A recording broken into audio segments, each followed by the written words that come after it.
llevará más adelante y expanderá sin duda alguna con un ardor más grande y renovado la fe. Pues llega un momento en que entonces llega la necesidad de escribir los relatos y hechos de la vida de Jesús. En un primer momento no era importante porque eran los testigos primeros, los testigos privilegiados de este hecho que narraban todo lo que ha acaecido en la vida de Jesús, hablando siempre desde su propia experiencia, hablando siempre desde lo que habían visto. Es algo, por ejemplo, que en el discurso joánico él siempre hace referencia. Lo que hemos visto, lo que hemos escuchado, eso os anunciamos. Entonces, más adelante aparecen las Sagradas Escrituras y en concreto aparecen los Evangelios. Es un dato muy importante esto, porque el libro, si no me equivoco, más antiguo del Nuevo Testamento no son ni siquiera ninguno de los 4 evangelios. Es de hecho la segunda carta del apóstol San Pablo a los tesalonicenses, para que se vayan haciendo una idea. Cuando surgen, yo hago todo este esbozo para que podamos comprender un poquito lo que hay detrás de la narración del Evangelio, del encuentro de Jesucristo con los 2 discípulos de Emaús. Una vez los apóstoles iban conformando, iban instaurando pequeñas comunidades, llamémosle así, para entenderlo en el lenguaje pastoral actual que tenemos. Pero al interno de esas comunidades comienzan a surgir problemas y comienzan a surgir dificultades. El no entendernos, el no comprendernos, el matarnos muchas veces unos a otros dentro de la iglesia, como vemos actualmente, no es algo totalmente nuevo, es algo que se da de siempre. Porque hacer un cristiano es una obra de arte y llenar, impregnar el corazón de un hombre del Espíritu de Jesucristo, a Dios le toma tiempo. Entonces en las comunidades comienzan a surgir una serie de problemas. Y si a eso añadimos un atenuante, cada apóstol, cada misionero tiene enfrente no solo problemas diversos, sino que también entonces encontrará o se encontrará en una realidad o en un territorio de misión, para que nos entendamos, totalmente diferentes a otros. Entonces, la razón de ser principal de los evangelios es resolver problemas concretos que al interno de la comunidad cristiana sucedían. Por ejemplo, el gran inventor del género evangélico, según los estudios no muy viejos, estudio de principios de 1900, con una serie de descubrimientos y estudios, se descubrió que el primer evangelio que fue redactado fue el Evangelio de San Marcos. En el canon bíblico tenemos a San Mateo como el primero, pero la ciencia, repito, digamos así recientemente, porque estamos hablando de la primera década del 1900, descubre entonces que el gran inventor del género evangélico es San Marcos. Entonces, como venía diciendo, cada evangelista responde a una problemática concreta. Mateo, por ejemplo, que es el primero. El Evangelio de Mateo es el evangelio más fino.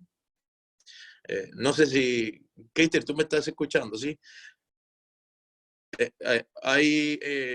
Bueno, yo siempre lo explico sobre todo a los jóvenes que con quien más trabajo. ¿Qué fue?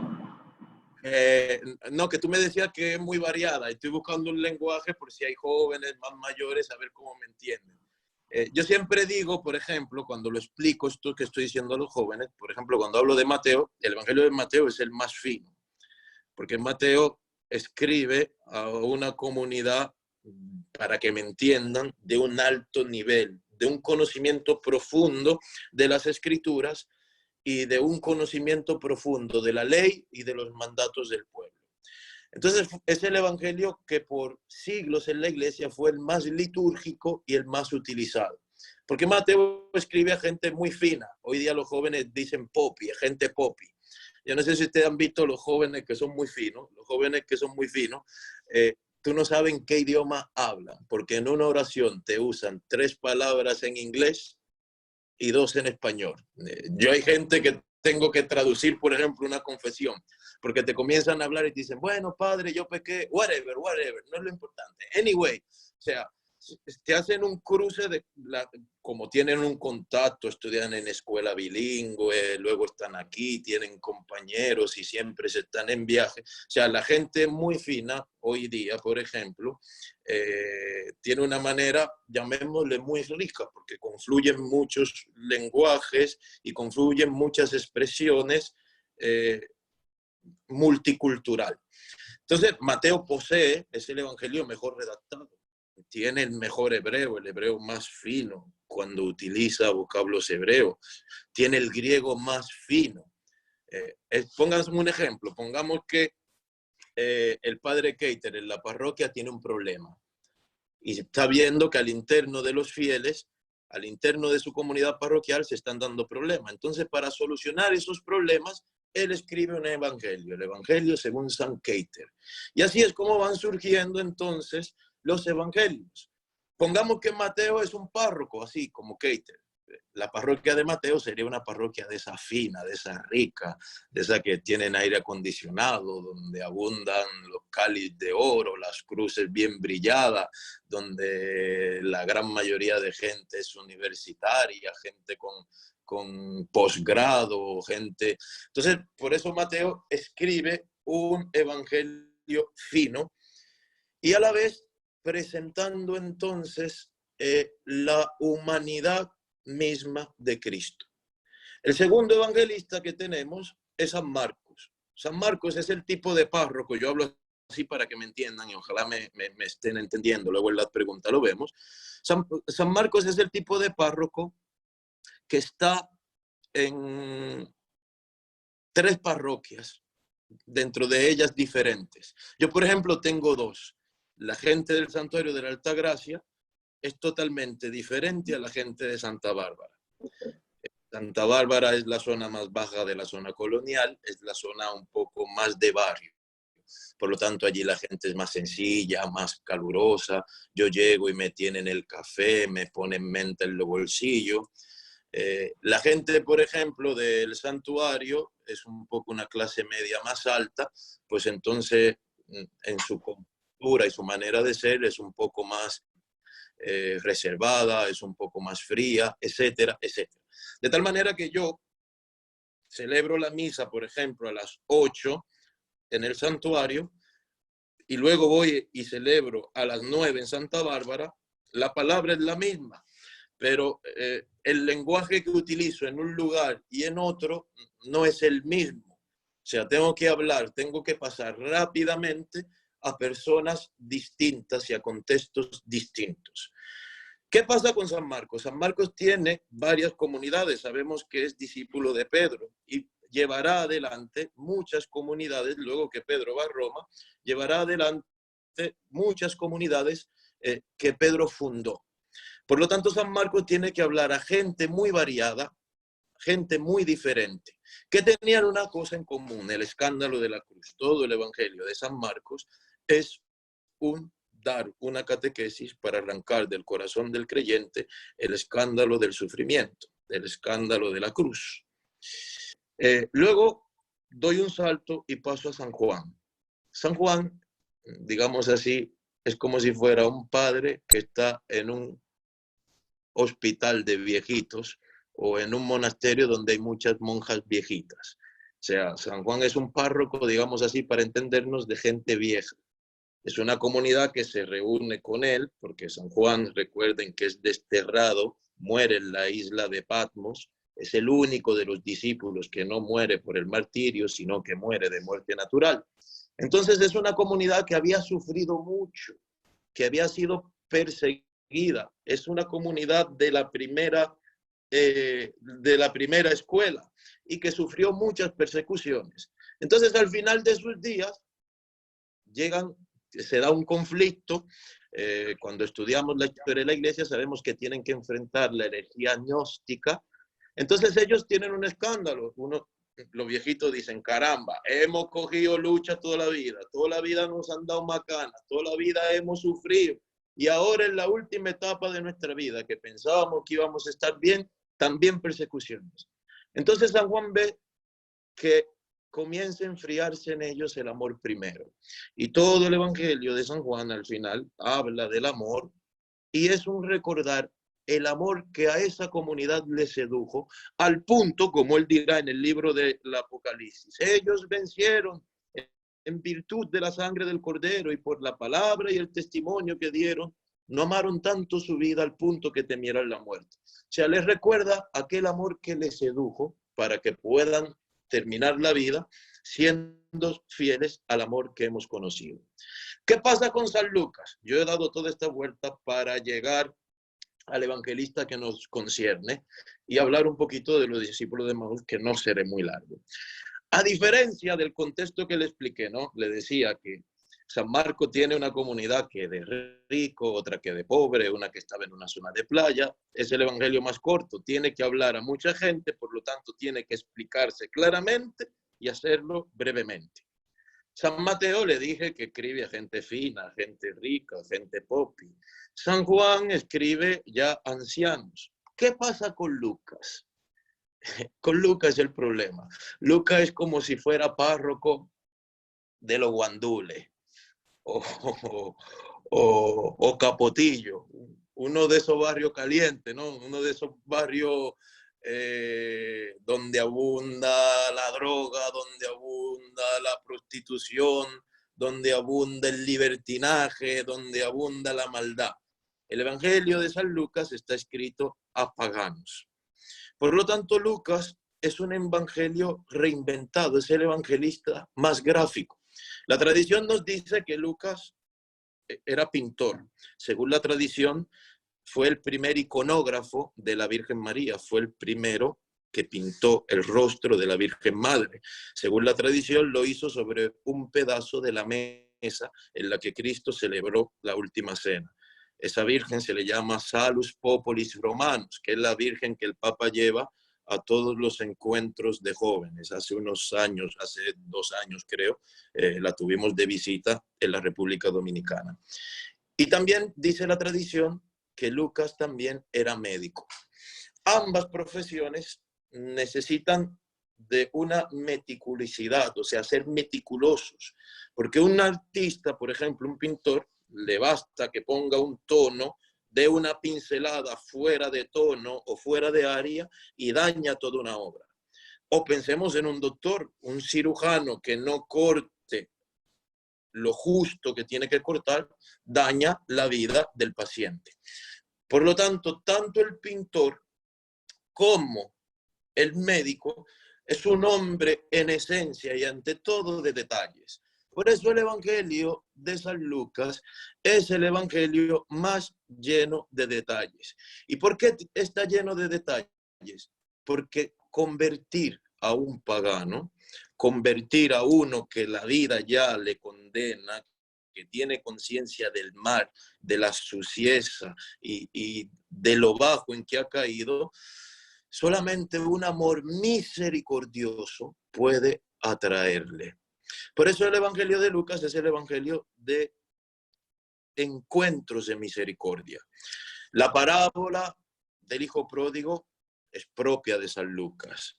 La parábola de la dracma perdida, la parábola de la oveja perdida. Y el relato también, entonces, de los discípulos de Emaús son propios de este evangelista. ¿Qué hace ver este evangelista entonces? Este evangelista es quien muestra el rostro misericordioso del Padre. Hay una oración del domingo 16 del tiempo ordinario, si la mente no me falla, que dice: oh Dios, que muestras tu poder con el perdón y la misericordia. La misericordia de Dios es la muestra de su poder. Dios es poderoso porque es misericordioso. La palabra misericordia es una palabra muy difícil de comprender, porque la palabra misericordia es lo que se llama un apas legómena. La palabra misericordia es un apas legómena. ¿Qué es un apas legómena?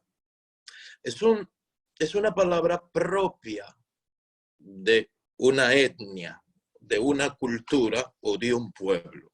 Es una palabra muy hebrea. Un hebreo, cuando escucha la palabra misericordia, comprende muy bien. El término, como lo conocemos y lo entendemos nosotros, es un término que se acerca, pero que no describe perfectamente aquello que para un hebreo significa. Por ejemplo, si aquí de los que están conectados al Zoom, en el que estamos, sabe inglés, a mí me gustaría que me traduzca la palabra perpejía en inglés, que es una palabra muy dominicana, es un napas. O que me traduzca la palabra mazamorra en inglés. O sea, perpejía, mazamorra. Podemos llegar a decir perpejía, podemos llegar a decir, bueno, esto de dominicanismo, que nosotros tenemos más de 1800 dominicanismos, y para que una lengua se considere autóctona o creola, hacen falta solamente 1500 expresiones, de tal manera que nosotros tenemos una forma dialectal de hablar el español. De acuerdo. Yo recuerdo cuando estudiaba en Italia, vivíamos un salvadoreño, un español y yo. Y al final hablábamos en italiano, porque ninguno de los tres en español nos entendíamos. Pues bien, es como que yo intente traducir la palabra perpejía al inglés. Yo puedo decir plain, y un americano me entendería, me entenderá que comí mucho y que estoy plain, estoy lleno. Pero ese plain no es lo que un dominicano entiende cuando uno dice me dio una perpejía. Lo mismo con la palabra mazamorra. Yo puedo traducírsela a la pero el athletic foot no es la mazamorra dominicano que uno agarra la media y se hace así entre los deditos. O sea, es totalmente diferente. O sea, el athletic foot, bueno, me va a entender el americano, pero no entenderá lo que un dominicano dice cuando digo perpejía, cuando digo mazamorra, perdón. Entonces lo mismo pasa con la misericordia. Mientras la tradición latina liga la misericordia al corazón, miseris cordibus, la tradición hebrea une la misericordia al útero. ¿Y qué cosa es la misericordia? Una experiencia con Dios que cambia, que me renueva. Es como una madre que da luz y dice, bueno, el hijo no me quedó bien, vuelvo y lo meto 9 meses dentro del útero, lo paro de nuevo y lo paro renovado. Eso es la idea que la palabra misericordia, que en hebreo significa raham, de rahamín, o eset, quiere decir. Entonces, la línea para entender el Evangelio de San Lucas siempre es esta. Cada encuentro, cada personaje, Lucas es el hombre de los nombres. Nosotros sabemos quién es Isabel gracias a San Lucas. Nosotros sabemos lo que María dijo al ángel gracias a San Lucas. Nosotros sabemos quién era Simeón gracias a San Lucas. San Lucas es el hombre de los personajes y los personajes tienen una importancia. Porque Lucas con estos personajes lo que cuenta es un encuentro de misericordia. ¿Qué es lo que está de fondo en el encuentro de los discípulos de Emaús con Jesucristo y que puede darse también con nosotros? Debemos tener fe también esta noche. ¿Qué pasa con los discípulos de Emaús? Para entrar en materia. Ya he explicado y hablé mucho para poder entender que todo lo que Lucas quiere sustentar es llevar a los fieles, a un hombre perdido, a un hombre alejado, a un hombre que está en el pecado, a un hombre con odios y situaciones concretas, a un encuentro misericordioso con el Padre. Porque el encuentro de misericordia con el Padre transforma y cambia la vida. Aquí, alguno tendrá un encuentro misericordioso con Dios que esta noche, con algo tonto si queremos, estando frente a la pantalla de una computadora, de un teléfono, tiene un encuentro que cambia y transforma totalmente la vida. ¿Qué pasa con los discípulos de Emaús? San Lucas lo introduce diciendo, el mismo día, dice, se dirigían a una aldea llamada Emaús. Es interesante porque lo primero que dice San Lucas es que estos dos, uno de ellos llamado Cleofás.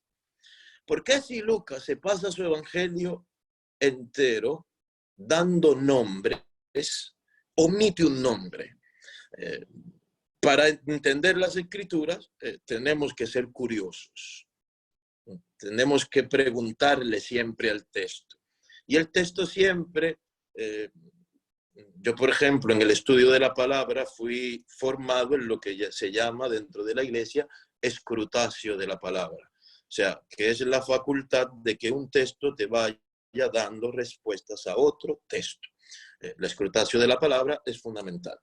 Entonces muchas veces pasamos de largo por el evangelio y no nos detenemos.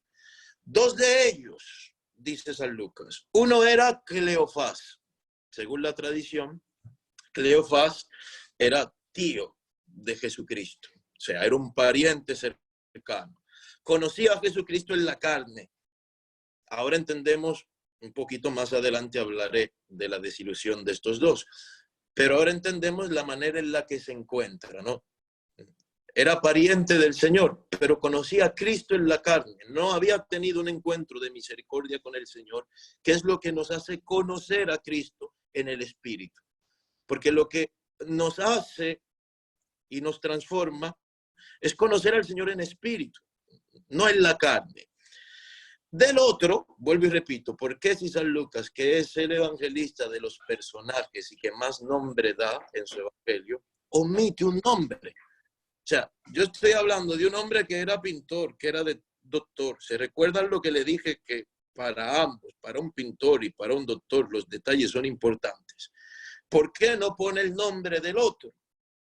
Porque ya sí dijo que uno se llama Cleofás, no dice cuál es el otro. Al menos que su intención, que es la intención siempre del evangelista, que nos metamos en el encuentro evangélico y nos metamos en el texto. ¿Por qué el otro no tiene un nombre? Porque camino de Emaús iba Cleofás. ¿Y cuál era el otro? Era Juana, que está sentada en un mueble negro. El otro era Orlando. El otro era Francisco Guerra. El otro era Zoraida. El otro era Fiordalisa. El otro era Eugenio. El otro era Yesmel. El otro era el hermano Antonio, etcétera, etcétera, etcétera. ¿Quién acompañaba a Cleofás en el viaje a Emaús? Nosotros. Ese otro, que Lucas no da nombre, es para que nosotros podamos hacer el camino de Cleofás. Entonces ellos dejan Jerusalén y van a Emaús. El evangelio de Lucas es el evangelio del íter, del Cristo caminante. Es un Cristo que nunca se detiene. El único momento en que Cristo se sienta en el evangelio de Lucas es cuando va a visitar a Marta y María, la hermana de Lázaro. Todo el evangelio de San Lucas es un caminar hacia Jerusalén, a ir a la cruz, porque Jerusalén es la voluntad del Padre para Cristo. Y Cristo va a Jerusalén. Para entender el texto, yo no quiero enredarlo mucho, San Lucas narra una parábola también muy propia de él, que es la parábola del buen samaritano. Dice, un hombre bajaba de Jerusalén a Jericó. Y ahí cuenta fue asaltado, fue molido a palos y fue dejado tirado al borde del camino. Por ahí pasó un sacerdote, etcétera, etcétera, hasta que llegó el buen samaritano. A mitad de su evangelio, San Lucas explica, dice, ¿por qué Cristo insiste en ir a Jerusalén? Porque el único lugar donde la vida no se nos hace amarga, el único lugar donde la vida no se hace un sufrimiento, el único lugar donde estamos con el Señor y el Señor está con nosotros es en Jerusalén. Quien deja Jerusalén entra en la amargura. ¿Y qué le puede pasar al que abandona Jerusalén? ¿Qué es Jerusalén? La voluntad del Padre, que puede ser la viudez para alguien que esté aquí, puede ser la pobreza para alguien que esté aquí, no conozco a ninguno, puede ser que se quedó sin trabajo, puede ser una enfermedad, puede ser que hace poco ha perdido el hijo, el marido o un ser querido. Jerusalén tiene un nombre concreto, la voluntad de Dios en nuestra vida. Entonces, cuando San Lucas hace el evangelio del buen samaritano, explica lo que nos pasa a nosotros cuando no estamos en Jerusalén. O sea, cuando abandonamos la voluntad del Padre. Viene un salteador, que es el demonio, que nos muele a palo, nos deja tirado por el camino y nos desbarata. ¿Qué pasa con estos discípulos? Estos discípulos están desilusionados y abandonan Jerusalén. Abandonar Jerusalén es abandonar la voluntad de Dios, es abandonar la iglesia, es abandonar la comunidad. Que se me, dice el Salmo, que se me pegue la lengua al paladar, que se me paralice la mano derecha, si no pongo a Jerusalén en lo alto, en la cumbre de todas mis alegrías. ¿Qué pasa con estos discípulos? Estos discípulos están desilusionados. ¿Y por qué están desilusionados? Están desilusionados porque Cristo no ha llenado su expectativa. Porque Cristo no encaja en lo que ellos de Él esperaban. De hecho, si leen el diálogo, ya ven, han pasado, bueno, leo un poquito las partes más, un poquito del Evangelio. Dos de ellos aquel mismo día iban a un pueblo llamado Emaús, situado unas 70 estadios de Jerusalén. En el camino conversaban de todo lo que había ocurrido. Mientras conversaban y discutían, el mismo Jesús se acercó. Lo hemos escuchado en el Evangelio del domingo pasado. Nosotros esperábamos que Él fuera el libertador de Israel. Y además de todo eso, ya van 3 días que sucedieron estas cosas. O sea, al final tienen una experiencia de desilusión, de falta de fe o crisis de fe. En esta vida, escúchenme atento porque voy terminando, hay una única cosa que roba la gloria a Dios. Lo único que le roba la gloria a Dios en este mundo es el sufrimiento. Luego no hay nada que le pueda robar la gloria a Dios sobre la faz de la tierra. Lo único que roba la gloria a Dios en esta vida es el sufrimiento. Pues estos tienen un sufrimiento. ¿Y qué pasa? Que no solo tienen un sufrimiento, sino que lo que esperaban de aquel que podía solucionar el sufrimiento no lo ha hecho, les ha defraudado. Esta experiencia de los discípulos de Emaús para nosotros es muy común. La hacemos a diario. En el fondo no me entra en la mente cómo es que si Dios tanto me quiere, ¿por qué permite que me quede sin trabajo? O pongamos la pandemia en la que estamos. Si Dios tanto me quiere, ¿por qué permite esto a los hombres? Si Dios tanto me quiere, ¿por qué permite que mi madre muriera en una situación tan trágica?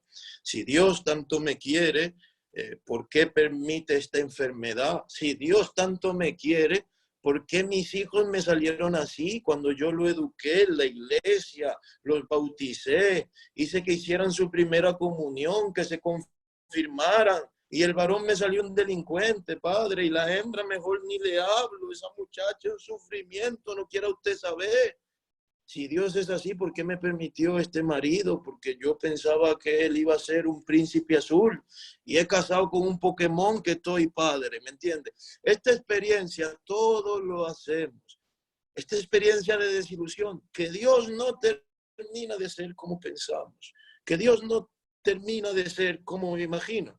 Y es lo que pasa con estos discípulos. En el fondo hay una parte de sus expectativas que Cristo no ha llenado. Para hacer esto más espiritual y que para nosotros sea de provecho, en el fondo yo les invito a no dormir esta noche sin pensar cuál es el acontecimiento que el demonio está utilizando con nosotros para convencernos de que Dios no ha estado a la altura que merecíamos. Todos los que estamos aquí en esta pantalla tenemos un sufrimiento, tenemos una situación con un hijo, con la enfermedad, con la pobreza, con la precariedad, un problema con el hermano que se robó la herencia y se cogió.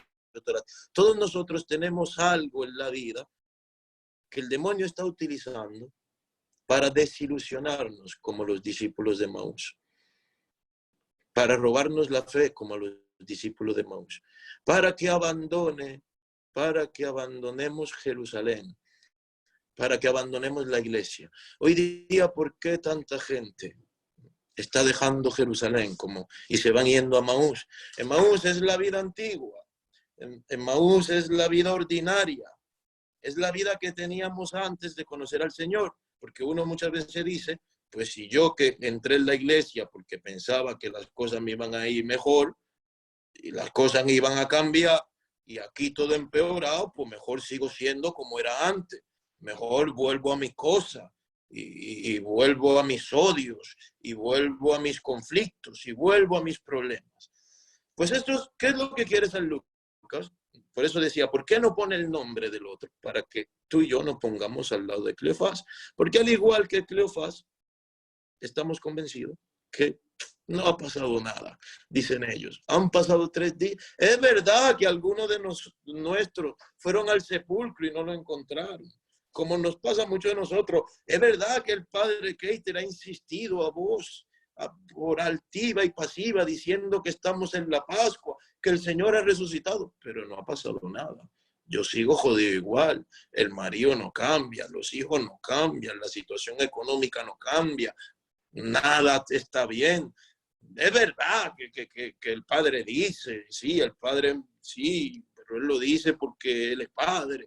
Entonces, todos nosotros, que es lo que San Lucas quiere, nos vemos en esa situación. Yo también, aunque sea sacerdote, me veo muchas veces caminando al lado de Cleofás, desilusionado, preguntando, Señor, ¿por qué has permitido esto? ¿Por qué en esto no me ayudaste?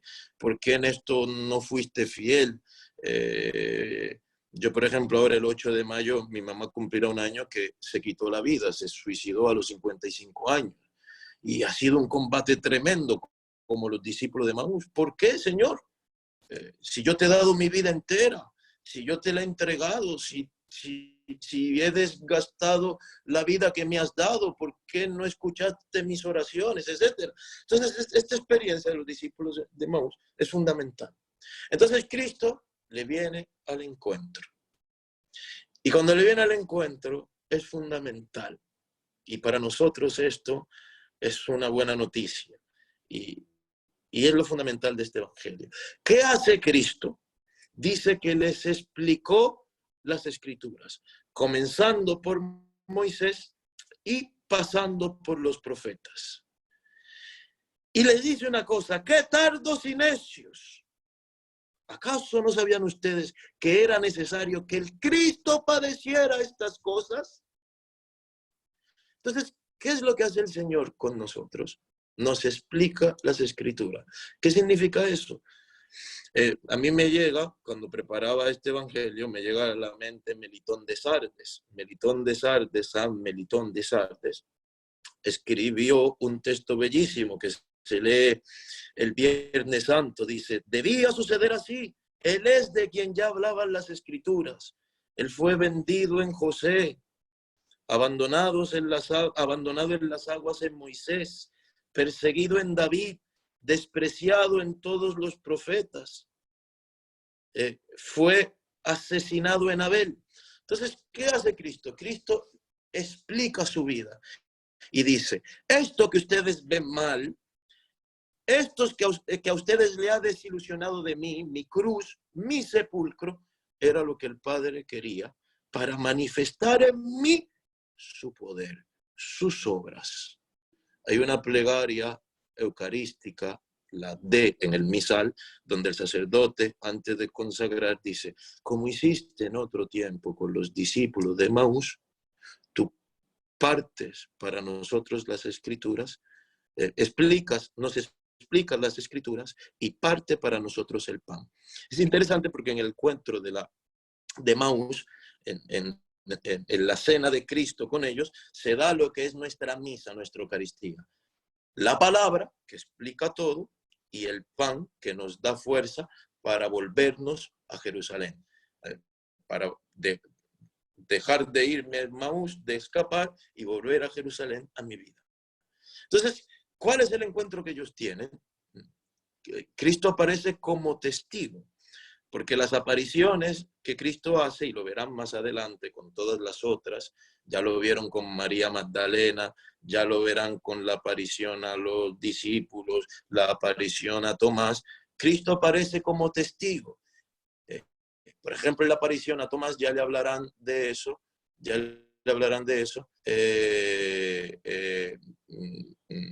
Cristo aparece con sus llagas.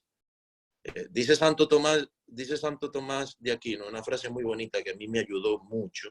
Dice, la gracia, hablando de la gracia, no es un borrador que cancele la historia. Y así como en el cuerpo del resucitado están latentes las llagas de su cruz, así en el alma del creyente siempre están sangrantes la llaga de la historia, de la vida que tenemos. ¿Qué es lo que dice Cristo? Estas llagas no maten. En estas llagas, por ejemplo, en el encuentro con Tomás, Dios se ha cubierto de gloria. Entonces, ¿qué pasa con los discípulos de Emaús? ¿Qué le está diciendo Cristo? Lo que a ustedes les escandaliza era necesario para que el Padre mostrara su fuerza, su poder. Yo le decía de no dormir, no ir a dormir esta noche, sin preguntarse, Señor, ¿cuál es el sufrimiento que yo tengo que hace que yo esté desilusionado contigo? Porque tú no me terminas de oír, porque tú te lo he pedido la vida entera y nunca me has escuchado. Te lo he pedido la vida entera y nunca me lo ha dado. Y tú escucharás en tu interior, harás la experiencia de los discípulos de Emaús. Cristo vendrá a tu cama y te dirá, qué tardo y necia, ¿no sabes que esto es necesario para que yo manifieste? O sea, muchas veces le pedimos cámbiame el marido, qué tarda y necia, ¿no sabes que ahí quiero manifestar yo mi gloria? O, Señor, ayúdame, dame los números del loto, dame una vista, sácame de esta olla. Qué tarde, necia, tú no sabes que en tu pobreza yo me he visto de gloria, yo aparezco en este mundo como un padre amoroso. O quítame la enfermedad, qué tarda y necia de corazón, no sabes que tanto enfermos cuando llegan a la clínica en tus testimonios de vida que no reniegas, están viendo mi rostro, si te la quito no tendrán un testimonio. Entonces muchos de nuestros sufrimientos, todas nuestras desilusiones, son el lugar, no todas, en todas, donde el Señor manifiesta su obra. Y es la experiencia que hacen los discípulos de Emaús. Ya no se van a Emaús, sino que se vuelven a la iglesia, vuelven a la comunidad y dicen, es verdad, ha resucitado el Señor.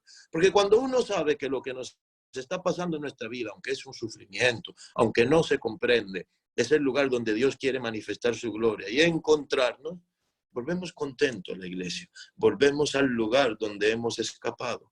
Vamos tranquilos, vamos en paz a aceptar la voluntad de Dios, a aceptar en nuestra vida su designio y lo que Él quiere de nosotros. Yo ahí ya me callo, ya sé. Más sería Marialo y cansado.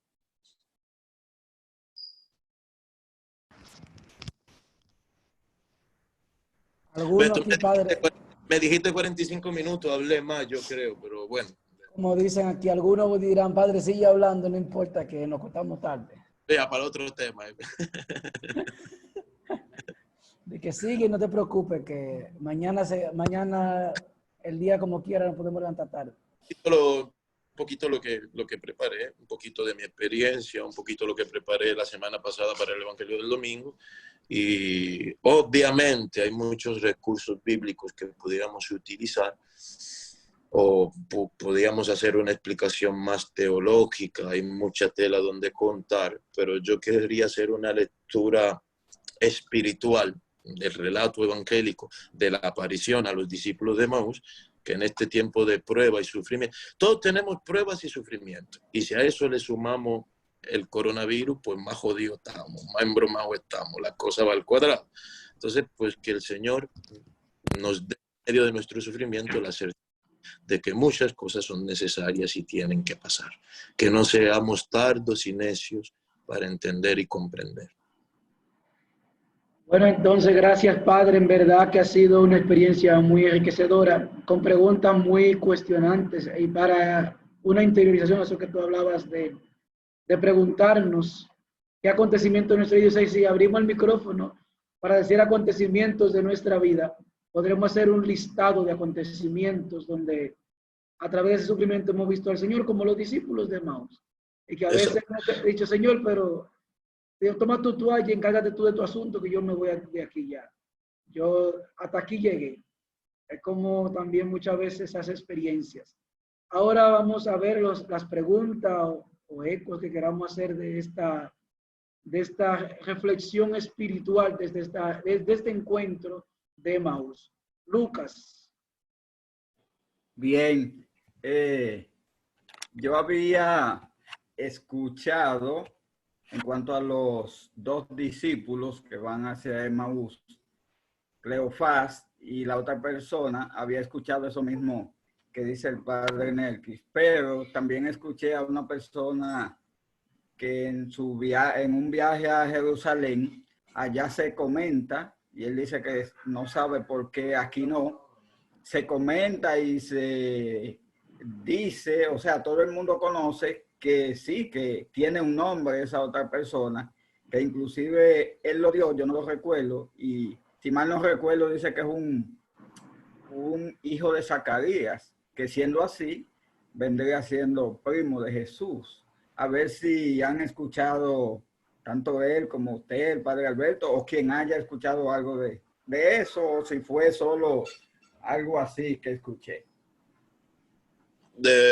Mira, sobre las Sagradas Escrituras hay muchas cosas escritas. Yo hice una lectura espiritual que es de todas las que he encontrado la que más me convence. Lo cierto es que el evangelista no da un nombre.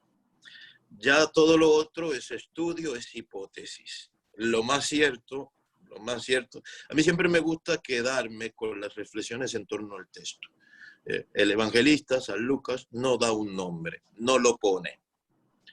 Y San Lucas es un hombre que averiguó. Si tú te lees, por ejemplo, el Magnífica, que Lucas narra en su evangelio, se ve que se sentó con la Virgen María y ella se sentó y le contó las cosas. Porque las escribe no intelectualmente, sino como alguien que está exultando, contando lo que Dios ha hecho en ella. O sea, y de hecho sí, la tradición habla de que tenía mucho cariño a la Virgen María y que pasó un tiempo con ella. El texto no da un nombre, por lo tanto, si queremos hacer una lectura espiritual, pues lo ideal, yo cuando reflexionaba, no es que lo había hecho, estudié más a profundidad. Lo bonito de la palabra es que siempre aparece algo nuevo. Yo, como no daba un nombre, yo decía, bueno, pues el otro soy yo. Entonces, pues eso también lo compartí con ustedes. Entonces, cuando el texto no da una aportación o omite algo, todo lo otro es exégesis bíblica, es estudios, es aportación, pero no es, digamos así, lo más canónico. Si queremos hacer una lectura espiritual, pues lo ideal sería darle un carácter más existencial y personalístico a la palabra, porque la palabra es siempre muy personalística. Y además también en el Evangelio de Lucas también es continuo eso de las generalizaciones, por ejemplo, el hijo pródigo, el hijo mayor, el hijo menor, Exacto, para es un involucrar al lector con el texto. Cuando Lucas quiere que nos metamos en el texto, omite un nombre, no lo da. Una pregunta que hacen en el chat, antes de pasar a las verbales. Preguntan, cuando tú dices, ¿por qué le roba la gloria a Dios el sufrimiento? Esta expresión que utilizaste. Bueno, es una expresión muy chocante. ¿Por qué es lo único que le roba la gloria a Dios el sufrimiento? Porque el hombre está creado para la felicidad. Por lo tanto, hay algo que anímicamente, espiritualmente, mentalmente, existencialmente, no encuentra explicación al interno nuestro, es el sufrimiento. En el fondo no terminamos de entender por qué tantos inocentes mueren, por qué aparece el mal sobre la tierra. Entonces, detrás de alguien que se va a Emaús, o sea, que abandona Jerusalén, que deja la iglesia, hay un escándalo. Llámese por un mal testimonio nuestro de los sacerdotes, llámese porque dejó de creer en Dios delante de la muerte de un ser querido o lo que sea. Entonces el sufrimiento opaca, cuando no es iluminado, es una piedra que aplasta. Y cuando digo roba la gloria a Dios, es en el sentido en que suscita dudas de su amor y de su poder. Bien, aquí, Gianfranco, después vamos con Orlando. Ok. Mi pregunta es más que viene de parte de todo el recorrido que dio el Padre sobre los 4 evangelios, pero aterrizándolo ya en los discípulos de Emaús, que he escuchado que personas hacen como si fuera mentira todos los relatos bíblicos, especialmente de los evangelios, porque dicen que son muchas representaciones como de personajes, así como usted utilizó el término. Entonces, en base a esa forma de ver los evangelios, en donde dicen incluso algunos que la misa, el cuerpo de Cristo no es literal, porque eso era una forma simbólica de intentar decir la salvación y cosas así. En el caso de los personajes de los discípulos de Emaús, hay uno de ellos que no menciona el nombre. Entonces, según esa corriente de pensamiento, ¿existiría la posibilidad de que ese segundo discípulo nunca existió y siempre fue solamente con Simón?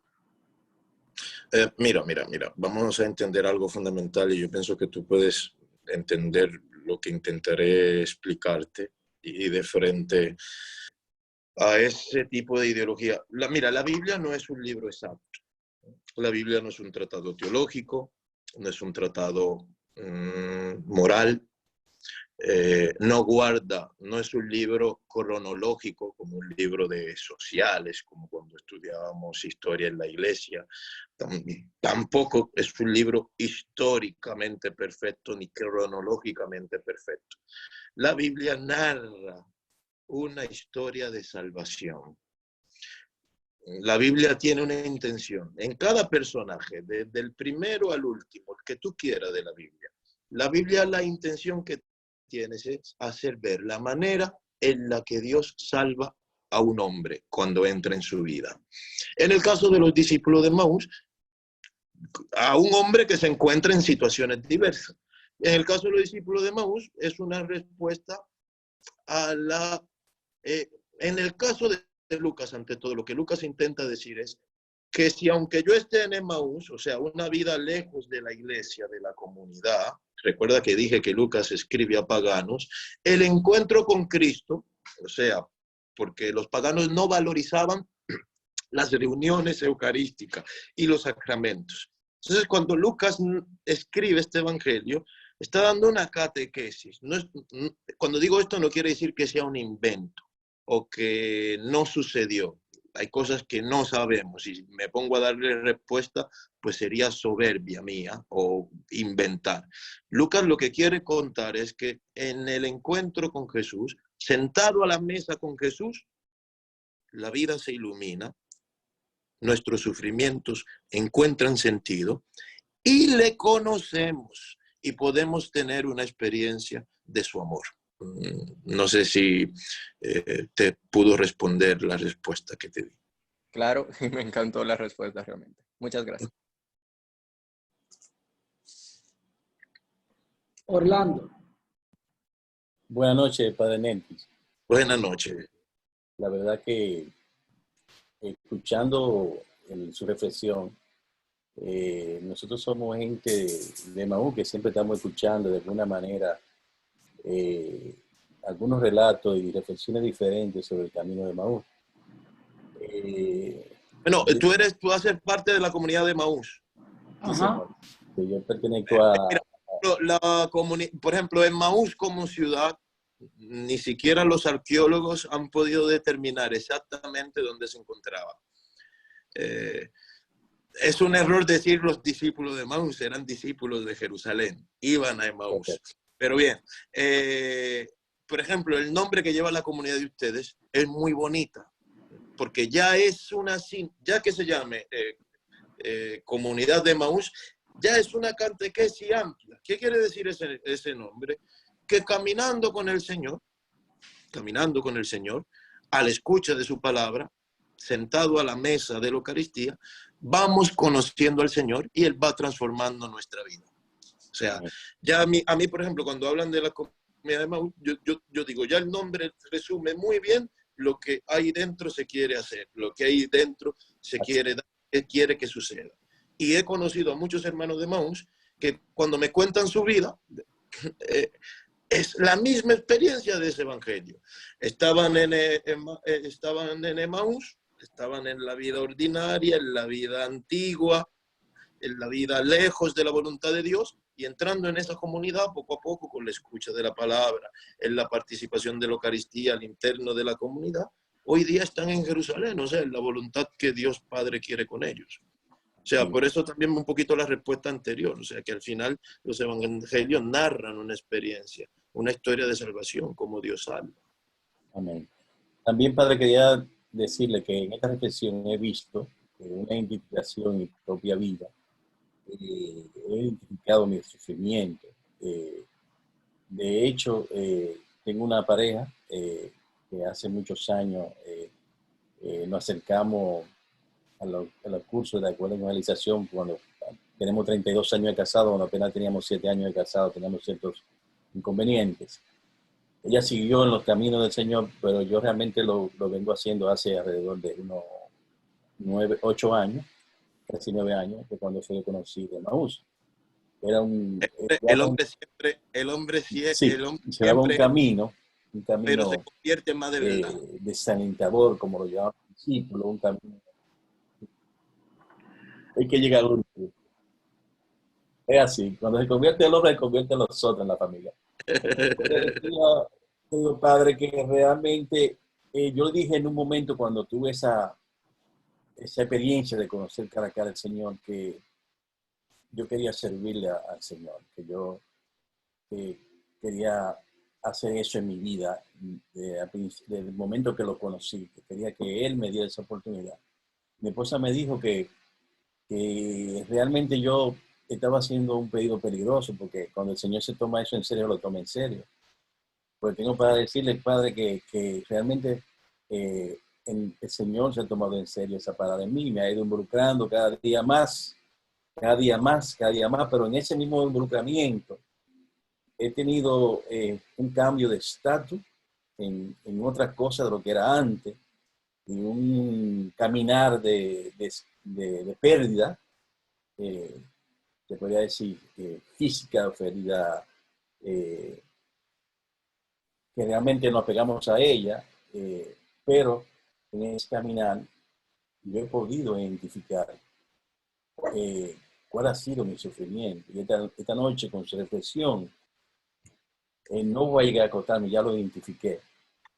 Pero el Señor me ha dado, en este caminar que ha sido más desastroso en este último tiempo, me ha dado ese toque de aceptación que yo no hubiese tenido antes. porque toda una cosa va combinada con otra. Le agradezco mucho que me ha podido abrir también los ojos en este momento de su reflexión. Amén. Muy bien, Ingrid. Algo más. Ingrid está preguntando la frase de la respuesta de Gianfranco. No sé en particular, Ingrid, a qué te refieres, cuál frase sería.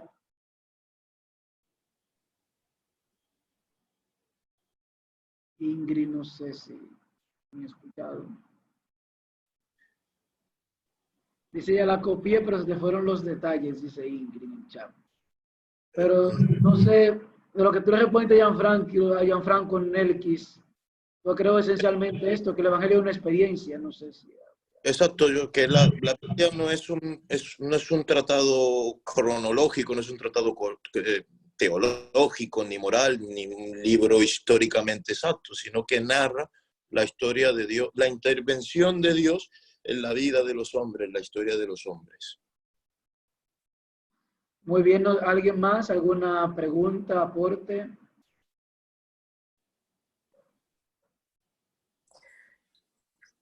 Pregunta.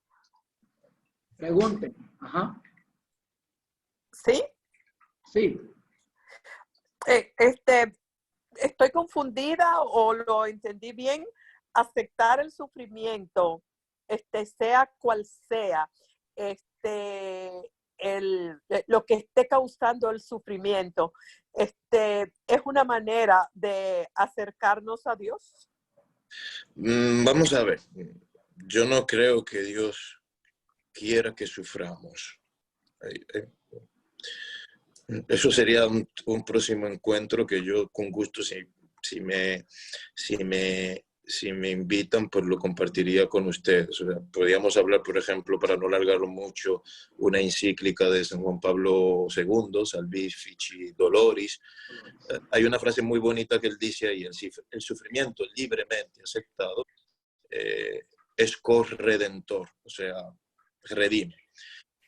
Evidentemente, detrás de todos nuestros sufrimientos hay un sufrimiento del que somos inocentes, el sufrimiento del inocente, ¿no? El sufrimiento de aquella joven que violaron, el sufrimiento de un hijo que no eligió tener un papá alcohólico, no eligió tener un papá drogadicto, o tantas injusticias que hay en nuestra vida.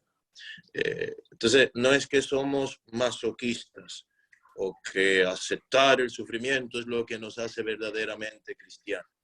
El encuentro con el Señor ilumina nuestros sufrimientos, da un sentido, da luz a una palabra, porque el sufrimiento también abre el oído, y a todos nosotros el Señor nos ha encontrado luego de una experiencia de sufrimiento, ya sea después que divorciamos, o cuando perdimos la casa, o un problema serio. O sea, todos nosotros, el Señor nos ha encontrado seriamente cuando el sufrimiento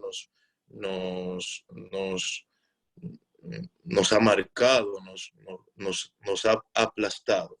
Pero evidentemente el cristiano va haciendo una experiencia, que nuestra vida está en manos de Dios, y que Dios es un Padre bueno, por lo tanto no permitirá en nuestra vida. Dice la Escritura: todo concurre para el bien de aquellos a quienes Dios ama. No sé si escucharon la primera lectura de ayer, el martirio de San Esteban. O sea, simplemente por ser cristiano y creer en Cristo, injustamente lo apedrean. Y Esteban se parece a Cristo: Padre, perdónalos, no saben lo que hacen. Y dice: veo el cielo abierto. O sea, ¿por qué Esteban, en medio de una injusticia, puede ver el cielo abierto? Ha conocido verdaderamente el amor de Dios. Dice San Pablo: ¿quién nos separará del amor de Dios? La espada, la desnudez, el peligro.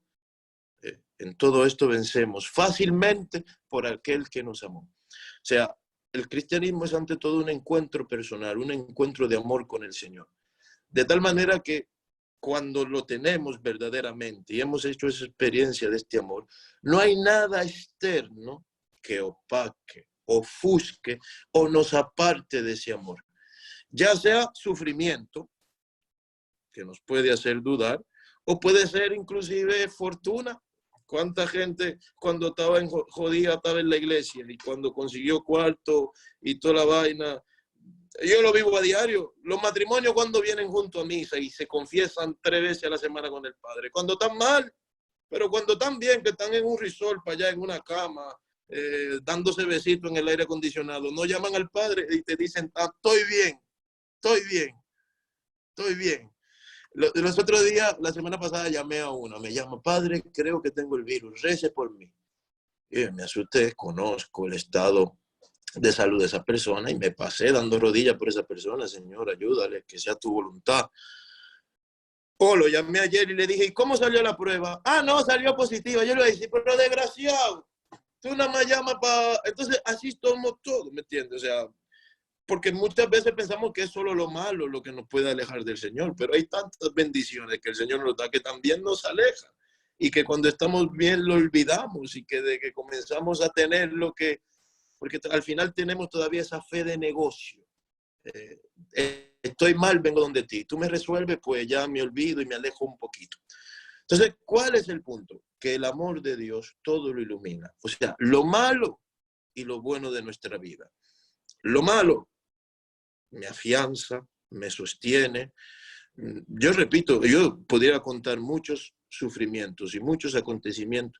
Si yo leyera con ojos humanos mi vida, yo le diría, sin exagerar, que mi vida ha sido, humanamente hablando, pues fea, horrible, maldita si queremos. Soy un hijo de un delincuente, estuvo en prisión, nos quitaron todo, estuvimos en la calle, yo crecí. A los 11 años mi mamá entró en depresión y yo tenía que bañarle en la cama. A los 11 años tuve que hacerme cargo de mi hermano y al final yo toda mi vida le pedí a Dios que curara a mi mamá y mi mamá terminó quitándose la vida. Entonces, si yo leo con ojos humanos mi vida, pues yo diría, pues soy el más desgraciado quizás de todos los que están aquí. Pero sin embargo, yo en todos esos acontecimientos encontré al Señor. Y no lo digo como, yo no soy un santo. Pudiera también hacer una lista de mis pecados. No lo digo para que piensen que soy un santo. Pero yo doy gracias a Dios por cada uno. O sea, yo doy gracias a Dios por cada uno de mis sufrimientos, porque no habría conocido al Señor. No lo habría conocido. No habría encontrado su amor. Entonces, es la experiencia que el cristiano va haciendo. Hay muchas injusticias que hay en nuestra vida, que el Señor un día nos hará justicia. A quien nos ha hecho el mal, a quien nos robó. Pero yo sé una cosa, Dios me ama ciertamente. Y hay muchas cosas que yo ahora, un poquito más adelante, yo antes no entendí porque hubo un tiempo que viví en la rebeldía, estuve en el barrio, me rebelé, entré en muchísimas cosas feas. Yo hoy día que tengo gente delante y yo digo, Señor, pues entonces tú me permitiste esto para que yo pueda entender a esta persona. Y lo mismo le pasará a los sacerdotes que están aquí. Hay muchos, porque todo lo que me pasa a mí no es en función mía, porque yo no soy lo más bonito de este mundo ni el centro del universo. Muchas de las cosas que Dios ha permitido en nuestra vida no es a mí, sino en función de tanta gente que Dios ha puesto en mi camino y pondrá. Y muchas cosas que hay en tu vida también es en función de tus hijos y de tanta gente que un testimonio de vida. Yo le pongo un caso, hablo de una hermana de mi comunidad. Yo soy del Camino Neocatecumenal. Tengo una hermana de comunidad. Se llama Sujeni. Sujeni, el quinto hijo, y será él, José, nació con síndrome de Down. Hay un centro, ahora no me acuerdo cómo se llama, creo que se llama CAI, donde a estos niños le dan terapia, los van estimulando, van aprendiendo muchísimas cosas, inclusive leer. Y un día, me cuenta ella, mientras a los niños se están estimulando en una sala, las madres esperan en otra sala aparte. Y un día le dice, una de las madres, le dice, tú eres la única de todas las que estamos aquí para la que el hijo no es una maldición. ¿Por qué? ¿Por qué tú a tu hijo lo ves como una bendición y yo no? Y ella le dijo, bueno, yo sé que Dios me ama, lo he vivido en la iglesia, tengo una comunidad que me ayuda a vivir con esta cruz, y este niño fue el que salvó mi matrimonio. Si no hubiese nacido él, ya yo estaba a punto de divorciarme, es la bendición más grande. Y yo tengo cuatro personas en esta parroquia, que vinieron por el testimonio de ella. Yo tengo 3 años en esta parroquia, yo no he visto a nadie que haya llegado nuevo. Ni teología, lo que estudié, mi diplomita, no he podido traer 4 gente. Sin embargo, una muchacha sencilla de barrio, que simplemente Dios le dio una cruz, que es un hijo, y ella ahí ve el amor de Dios, ha traído más a la parroquia que yo. Y vivo haciendo gira, y vivo dando charla, y vivo invitando gente. O sea, al final el testimonio, la vida iluminada por Cristo, el sufrimiento nuestro iluminado por Cristo, es lo que trae a tanta gente. Porque un cristiano que viva llorando y jodido es uno más en este mundo. Y a nosotros Dios nos llama a lo sobrenatural. ¿Por qué? Porque lo que nosotros recibimos es sobrenatural. Que una persona de frente a quedarse sin trabajo o una injusticia de un vecino entristezca uno mundano que está afuera, eso es normal, eso se entiende. Pero a nosotros Dios nos llama a lo sobrenatural. Por eso constantemente nos está dando cosas sobrenaturales. La Eucaristía, el perdón de los pecados, el bautismo. ¿Por qué? Porque brilla en nuestra vida el amor de Dios. Dice San Pablo, llevamos este tesoro en vaso de barro para que se muestre que una fuerza extraordinaria viene de Dios y no viene de nosotros. Porque ¿cuántos de mis viejitos yo he visto en el hospital que a las enfermeras se le aguan los ojos diciendo, Padre, es que no reniega del cáncer y todos los días reza el rosario? O sea, todo el que ve sabe que no es que la viejita sea una santa, por eso dice, ok. Entonces, como decía, pienso, llevamos este tesoro en vasos de barro. Entonces, así es como el cristiano da testimonio. ¿Por qué el cristiano da testimonio en este mundo? Porque en nuestros sufrimientos, en nuestra vida, se hace presente el amor de Dios. Sabemos que todo lo que nos pasa es para el bien suyo, es para el bien nuestro. Hay una parte del Evangelio que dice, ¿quién de vosotros si su hijo le pide pan, le da una piedra? O si le pide un huevo, le da un escorpión. Si vosotros, siendo malos, sabéis dar cosas buenas a vuestros hijos, ¿cuánto más vuestro Padre que está en el cielo? Exacto. Entonces, el demonio muchas veces es el que nos hace ver que Dios no nos está dando un pan con la situación.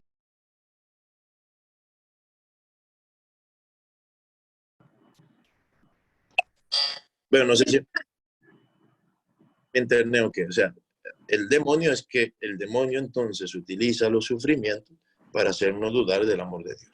Pero no es que el cristiano lo vive en el sentido voluntarista, que ¿quién puede aceptar un sufrimiento? O sea, ¿quién no se desploma? ¿Quién no se hunde de frente a todas las cosas? La gracia de Dios nos sostiene. ¿Por qué hay tanta gente pidiendo Eucaristía? ¿Por qué tanta gente ya dice, Padre, vamos a abrir la iglesia? ¿Hasta cuándo? ¿Por qué? A mí me llega, los otros días que me lo pedía alguien, me llega a la mente uno de los mártires de finales del siglo III de la iglesia, cuando la Eucaristía era prohibida. El emperador, antes de cortarle la cabeza a cada uno, le preguntó, ¿por qué han hecho esto si se los hemos prohibido?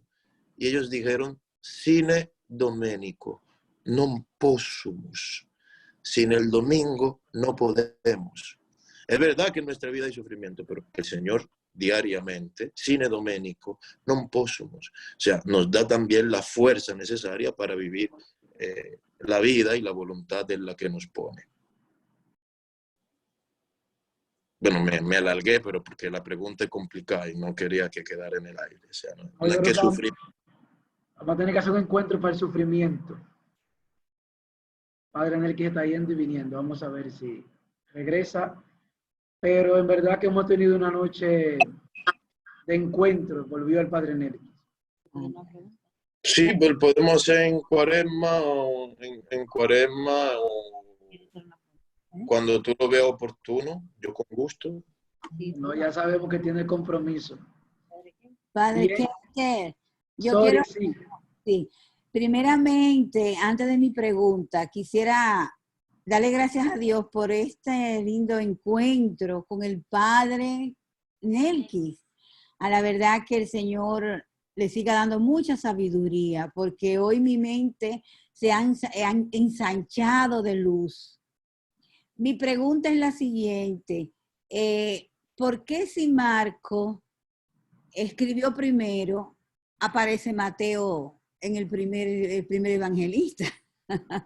Que creo que lo expliqué al inicio. En 1913 se descubren unos papiros o pergaminos y con los estudios que se hicieron y todas las cosas, se llegó a la conclusión que el evangelista más antiguo era el San Marcos, que es lo que se llama fuente Q, que viene de la palabra alemana Queller, porque fueron unos alemanes que hicieron el descubrimiento. La palabra Queller en alemán significa fuente. Pero ya estaba conformado el canon bíblico y no se tenía, fue un descubrimiento que se hizo más adelante. Esa es simplemente la razón de ser. De todas maneras, el Evangelio de San Mateo siempre tuvo preeminencia porque es el más rico y ha sido el litúrgicamente más utilizado. Pero no cambia una cosa y la otra, no es un problema. Bueno, padre, dicen aquí que el encuentro en cuaresma está muy lejos. Ya veremos más adelante entonces si nos ponemos de Bueno, tú acuerdo. sabes, hermano, y que te quiero mucho, tú me invitas y bien. Claro, tú haces la agenda ahí mismo. No, el padre Nelky siempre, doy fe y testimonio que siempre que le escribo está disponible ahí inmediatamente. A pesar de sus Ahí. muchas ocupaciones. Bueno, hoy, estos días nadie puede excusarse con la ocupación, ¿no? Que tengamos pero Yo le bien. invito a que si alguien quiere también seguir profundizando junto al padre Nelky, claro, todos los domingos a las 7. Es más juvenil el encuentro, pero Es bien enriquece encima a de todo el mundo. Un corito que el padre tiene un espacio en Instagram que se llama Un Corito con el Padre, con los pero eso padres. es por esto de la cuarentena con Francesco, que nos pusimos a inventar porque los jóvenes... Padre, ¿cómo lo Y buscamos en Instagram? en Instagram, padre Nelkis Acevedo, creo que está en Instagram. Ah, es familia mía, Acevedo. Sí, es familia tuya. Padre, Entonces, tengo que sentarnos a hablar del apellido después. Ok. ese espacio a nivel juvenil está dando mucho, ha hecho mucho énfasis. De hecho, en la Comisión Nacional ya se ha hablado, porque es un espacio que viene muy bien y que ha ido respondiendo mucho a los jóvenes. Esta semana hablaron del noviazgo y demás. Bueno, la pregunta era por qué la soltería en la iglesia, la soltería, el tema de un poco de la soltería y de lo que buscaba el novio y todo eso. O sea, cómo vivir, sí, el tiempo, que es un tiempo que Dios regala de la soltería a la luz de la palabra y el magisterio de la iglesia. Yo Entonces, tengo mis teorías de la soltería. Yo digo que es incluso que es una vocación. yo pienso que es de la etapa más bonita. Yo recuerdo con mucha ilusión, por ejemplo, el tiempo del seminario. O sea, yo no fui el seminarista que tuviera crisis o que, para mí, por ejemplo, entonces te decía yo recuerdo que a mí me iluminó mucho un director espiritual que tuve cuando estuve en Italia. Él me dijo, fíjate una cosa, si sufres es porque Dios no te llamó a ser seminarista. Y yo me quedé de piedra. Era seminarista, ¿cómo que no me llamó a ser seminarista? Me dijo, no, a ti Dios no te llamó a ser seminarista, te llamó a ser sacerdote. El seminario es un paréntesis en tu vida. La llamada que te hizo fue para ser sacerdote, no para ser seminarista. Y a mí eso me cambió. Entonces cada uno tiene una etapa, cada uno tiene una etapa muy bonita. La soltería, el tiempo del noviazgo. A mí me sorprende San Juan en el Apocalipsis, dice, una cosa te recuerdo, has olvidado el amor primero. A mí hay cosas en las que con nostalgia y dolor Entonces yo recuerdo con mucha ilusión los amores primeros, son tan lindos, ¿no? Los- Cuando entré en la iglesia, los primeros años en la comunidad, porque después uno en la comunidad ya uno no aguanta al otro, ya no soporta al otro. O sea, el amor primero es siempre muy bonito. Y la soltería es muy bonita, como dices tú, porque siempre va unida a los primeros amores, en todos los sentidos. Bueno, pues agradecemos al Padre Nelkis su presencia. Yo quiero terminar con que hagamos un Padre Nuestro. Tú te toca la oración, sí. Déjame dar... Por el Padre Guillermo, que está muy mal. Sí, déjame hacer el aviso, entonces oramos también por el Padre Guillermo. El Padre Najarro también, no sé si alguno lo conoce, jesuita, también está un poco aquejado. No sabe. Entonces, recordar en nuestro próximo encuentro el domingo a las 5 tendremos la aparición, si no me equivoco, a los 11. Y va a venir el Padre Martín Len a compartir este diálogo con nosotros. Wow. Y que Padre Nelkis, si quiere, también te he invitado. No, ahí me uno, ya eso es Grande Liga. Mándame el link y me uno. Está bien, entonces el Padre Martín Len nos acompañará, un padre jesuita, este domingo a las 5 para hablar de la aparición de los 11. Como dice el Padre Nelkis, vamos a terminar, él va a hacer la oración, también oramos, nos unimos a la enfermedad de nuestros hermanos sacerdotes, el Padre Guillermo. Habla tú, Kate. Ya yo hablé mucho. Exacto. Yo hablo todo el encuentro, así que dale tú. En el nombre del Padre, el Hijo y el Espíritu Santo. Amén. Te bendecimos, Padre Santo, por esta noche. Tú conoces nuestros corazones. No permita que el demonio nos engañe. Que nunca nos desilusionemos de ti. Que como dice el salmista, una cosa solo pedir, una cosa solo rogar. No dudar nunca de tu amor. No dudar nunca de ti. Te pedimos también por estos hermanos nuestros, sacerdotes que se encuentran delicados de salud, y por todos aquellos que en el mundo sufren, ya sea en la mente, en el cuerpo, a consecuencias de este virus que a todos nos afecta. Te lo pedimos por Jesucristo, nuestro Señor. Amén. Amén. Danos tu bendición, Padre. El Señor esté con vosotros. Y con tu espíritu. Y la bendición de Dios Todopoderoso, Padre, Hijo y Espíritu Santo, descienda sobre ustedes. Amén. Amén.